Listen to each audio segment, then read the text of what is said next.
Halo para kulikers di seluruh Indonesia, kembali lagi di channel Jengkulik. Hari ini Jengkulik senang banget menyapa kembali para kulikers. Dan hari ini Jengkulik mempunyai tips baru untuk para kulikers yang mungkin sangat bermanfaat banget nih untuk para kulikers. Jadi yang pengen tahu, jangan lupa untuk subscribe terlebih dahulu channel Jengkulik, like, komen, dan share, serta klik loncengnya biar tahu kalau ada info-info terbaru dari Jengkulik. Tips yang mau Jengkulik bagikan pada hari ini adalah tips agar kue tidak bantat. Mungkin para kulikers yang pernah bikin kue gagal dan hasilnya bantat, itu pasti bikin kita menjadi stres, pusing, dan gak semangat banget ya kulikers. Jadi gak banget deh kalau bantat itu. Nah, jadi para kulikers yang pengen kuenya berhasil dan tidak bantat, ikutin video Jengkulik kali ini ya. Tonton juga video ini sampai selesai biar dapat info-infonya. Oke kulikers, ini adalah tips-tips agar bolu tidak bantat. Yaitu ada beberapa hal yang harus diperhatikan. Yaitu adalah pertama kita harus memperhatikan telurnya. Telur ini kita harus perhatikan adalah telur yang digunakan untuk membuat kue harus bersuhu ruangan ya kulikers. Jadi kalau misalnya baru keluar dari kulkas itu harus didiamkan dulu dengan suhu ruangan. Jadi jangan langsung dicampurkan ke adonan. Telur ini berpengaruh karena merupakan salah satu bahan untuk mengembangkan kue. Kenapa? Karena telur yang dingin ini akan memberatkan adonan menjadi adonannya itu berat dan akan sulit untuk mengembang. Yang harus diperhatikan kedua adalah untuk margarinnya. Yang harus diperhatikan dari margarin ini adalah jika margarin yang baru saja dilelehkan itu tidak boleh langsung panas-panas kita masukkan ke dalam adonan, tapi harus didiamkan dulu di suhu ruangan. Jadi jangan panas-panas langsung dimasukkan ke dalam adonan ya kulikers, langsung dicampurkan, tapi tunggu dulu sampai hangat baru kita boleh masukkan ke dalam adonan. Selain itu, margarin yang sudah mencair juga tidak boleh dibiarkan terlalu lama di suhu ruangan. Jadi kalau udah anget bisa langsung campur ke adonan. Dan untuk selanjutnya, untuk margarin yang baru keluar dari lemari es atau kulkas juga jangan langsung dipakai kulikers, tapi kita diamkan dulu di suhu ruangan sampai suhu itu normal. Yang ketiga yang harus kita perhatikan juga adalah untuk butternya. Sama seperti margarin tadi, untuk butter yang baru saja dilelehkan tidak boleh langsung dimasukkan ke dalam adonan ya kulikers, tapi harus didiamkan dulu di suhu ruangan. Jadi jangan panas-panas langsung dimasukkan ke dalam adonan, tapi tunggu hangat dulu baru boleh dimasukkan ke dalam adonan ya kulikers. Selain itu, butter yang sudah mencair juga tidak boleh kelamaan dibiarkan di suhu ruangan. Dan untuk butter yang baru keluar dari lemari es juga jangan langsung kita pakai dan kita campurkan ke adonan, tapi kita harus diamkan dulu di suhu ruangan sampai suhu normal. Jadi kalau misalnya mau pakai nih, kita bisa keluarkan dulu setengah jam sebelumnya atau 1 jam sebelum. Dan saat melelehkan butter atau margarin tidak perlu terlalu lama atau sampai mendidih, cukup sampai margarin atau butternya panas atau setengah meleleh saja. Dan kemudian langsung kita bisa pindahkan ke wadah yang lebar. Tapi diusahakan jangan pakai piring ya kulikers, karena ini bisa membuat mentega atau butter menjadi cepat dingin. Jadi kita bisa memakai mangkok saja. Yang selanjutnya harus kita perhatikan adalah kualitas dari bahan yang kita pakai. Dengan memperhatikan takarannya, jadi takaran itu harus tepat dan kualitas bahannya juga masih harus bisa layak pakai ya kulikers. Nah, untuk cara mengecek apakah bahannya itu masih layak atau pakai adalah dengan cara memasukkan sedikit bahan yang mau kita tes itu ke dalam air panas. Jika mengeluarkan gelembung udara, berarti tandanya bahan-bahan tersebut masih layak digunakan.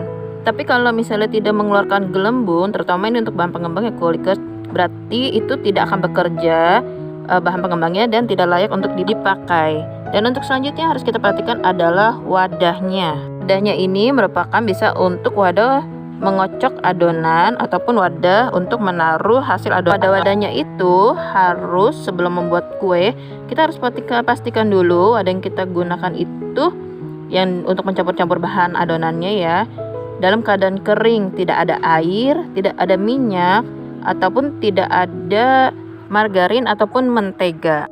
Wadah yang kita pakai pun juga harus dalam keadaan suhu ruangan ya kulikers. Jadi jangan dari kulkas langsung kita pakai. Habis kena panas pun langsung kita pakai. Selanjutnya yang harus diperhatikan adalah alat-alatnya, peralatan yang kita pakai untuk membuat kue seperti ayakan, sendok ataupun lainnya.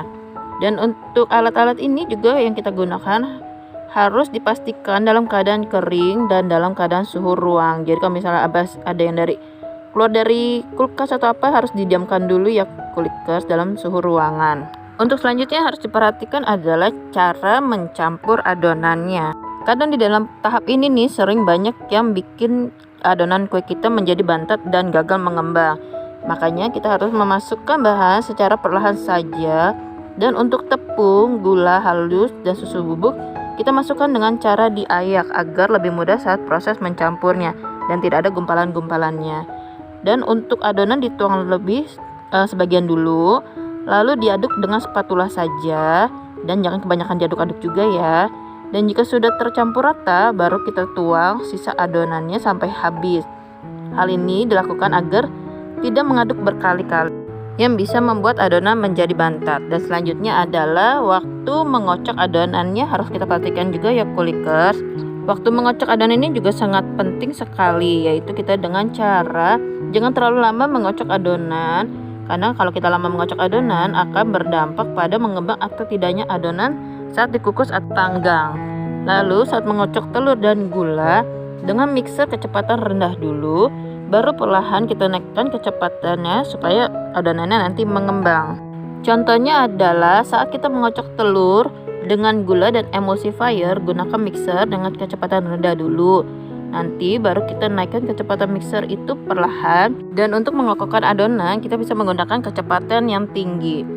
Dan yang perlu diingat, lama waktu mengocoknya harus disesuaikan, karena kalau terlalu cepat berhenti adonan akan kurang stabil dan cepat turun. Dan jika kalau terlalu lama juga nggak boleh kulikers, karena ini bolu akan menjadi banyak kemasukan udara yang bisa membuat kue menjadi bantat. Dan selanjutnya adalah yang harus diperhatikan adalah suhu ovennya. Dengan cara pada saat sebelum kita masukkan adonan kue ke dalam oven, sebaiknya kita panaskan dulu ovennya. Jadi pada saat adonan udah siap nih, kita bisa langsung masukkan ke dalam oven dan adonan itu bisa langsung mengembang saat dimasukkan ke dalam oven. Atur juga panasnya agar tidak cepat gosong juga. Dan jangan sering membuka tutup pintu oven, karena ini bisa membuat kue gagal mengembang dengan sempurna dan hasilnya membuat kue kita menjadi bantat. Dan jika pengen tahu cara mengecek kue kita udah matang apa belum, bisa dengan cara menggunakan cara tes tusuk, yaitu menusukkan tusuk gigi kepada adonan. Jika sudah tidak ada yang menempel di tusuk gigi, berarti adonan kita atau kue kita sudah matang. Jadi kita tidak usah buka tutup ovennya ya. Selanjutnya yang bisa kita lakukan adalah dengan menambahkan bahan pengembang. Agar bolu bisa mengembang, kita bisa menambahkan bahan pengembang seperti baking powder, soda kue, baking soda ataupun cake emulsifier. Selain itu, bahan-bahan kue ini juga bisa membuat kue menjadi lebih empuk. Jadi selain pengembang, dia juga bisa untuk memberi kelembutan pada adonan kita. Jadi bahan-bahan ini membantu telur untuk lebih mengembangkan adonan kita. Oke kulikers, itu adalah tips-tips yang harus kita perhatikan dalam membuat kue agar hasil kue kita tidak bantat, terutama untuk kue bolu ya kulikers. Semoga video yang Jengkulik berikan pada hari ini bisa bermanfaat untuk para kulikers yang mungkin kemarin bikin bolu pada gagal, pada bantat. Semoga dengan adanya video ini tidak ada bantat lagi ya kulikers hasil bolunya. Terima kasih ya kulikers yang sudah menonton video ini dari awal sampai selesai. Dan semoga para kulikers bisa mendapatkan ilmu-ilmunya ya. Dan kulikers jangan lupa untuk terus subscribe channel Jengkulik, like, komen, dan share juga boleh kepada teman-teman para kulikers, biar mereka bisa mendapatkan informasi yang bermanfaat juga ya. Dan jangan lupa untuk klik loncengnya, kalau ada video Jengkulik upload nih, kulikers sudah bisa tahu duluan. Sampai ketemu di video selanjutnya dan di tips-tips terbaru dari Jengkulik. Sampai jumpa kulikers semuanya.